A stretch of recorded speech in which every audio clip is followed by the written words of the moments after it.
Hey guys, Jake here. Just coming here with a little video that will hopefully provide a little bit of encouragement to you guys. If you're at all like me right now, you are a little overwhelmed by everything that's been going on, probably a little frustrated as well.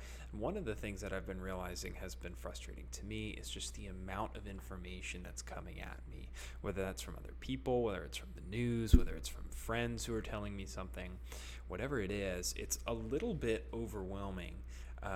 Just to be hearing different things sometimes that are conflicting, and then sometimes you're hearing the same thing and it's compounding the worry for you. Either way, the amount of information that's coming out every single minute about the coronavirus is daunting. And so I wanted to share a little bit of the liturgy with you from a book called Every Moment Holy. Brian actually put me onto this book.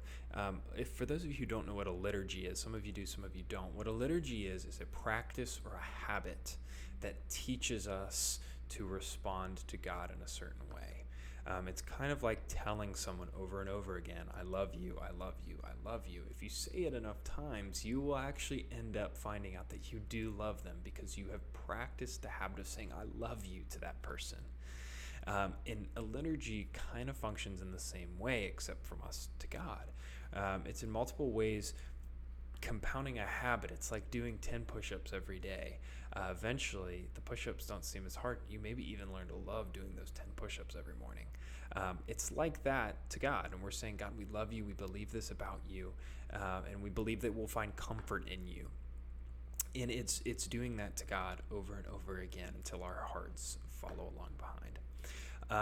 This is a liturgy that I found the other day, actually, that Mariah pointed out to me, that is a liturgy for those who are overwhelmed by too much information. And I wanted to read it real quick. I don't know if you'll find any encouragement out of this. You may find none. That's okay. But it's something that has been helpful to me, and I wanted to read it out in case you guys get anything out of it. There's a bunch of big words in here. If you don't know what they mean, you can look them up. Just skip them. Just try to get it from context. I don't know. But I am going to read these out, and we'll see if this is helpful to you guys.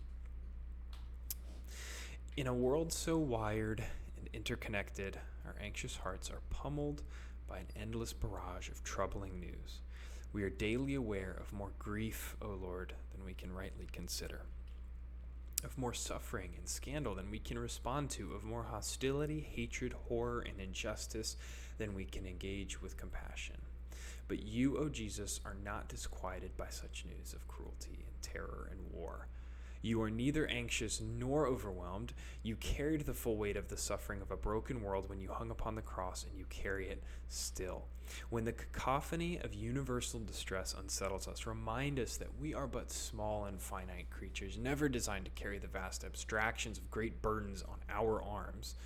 Our arms are too short, and our strength is too small. Justice and mercy, healing and redemption are your great labors. And yes, it is your good pleasure to accomplish such works through your people, but you never asked any one of us to undertake more than your grace will enable us to fulfill. Guard us, then, from shutting down our empathy or walling off our hearts because of the guilt of unactionable misery that floods our awareness. You have many children in many places around this globe. Move each of our hearts to compassionately respond to those needs that intersect our actual lives, that in all places your body might be actively addressing the pain and brokenness of this world, each of us liberated and empowered by your Spirit to fulfill the small part of your redemptive work assigned to us. Give us discernment in the face of troubling news reports. Give us discernment to know when to pray, when to speak out, when to act, when to simply shut off our screens and our devices and to sit quietly in your presence, casting the burdens of this world upon the strong shoulders of the one who alone is able to bear them up. Amen. Well, guys, I hope that has been somewhat encouraging to you. No worries if not. If you liked this, let me know. I can make more of these. There's more of these liturgies. And if it has been encouraging, I encourage you to repeat it. That's where liturgy really has its power. So anyway, love you guys, miss you, and have a blessed day.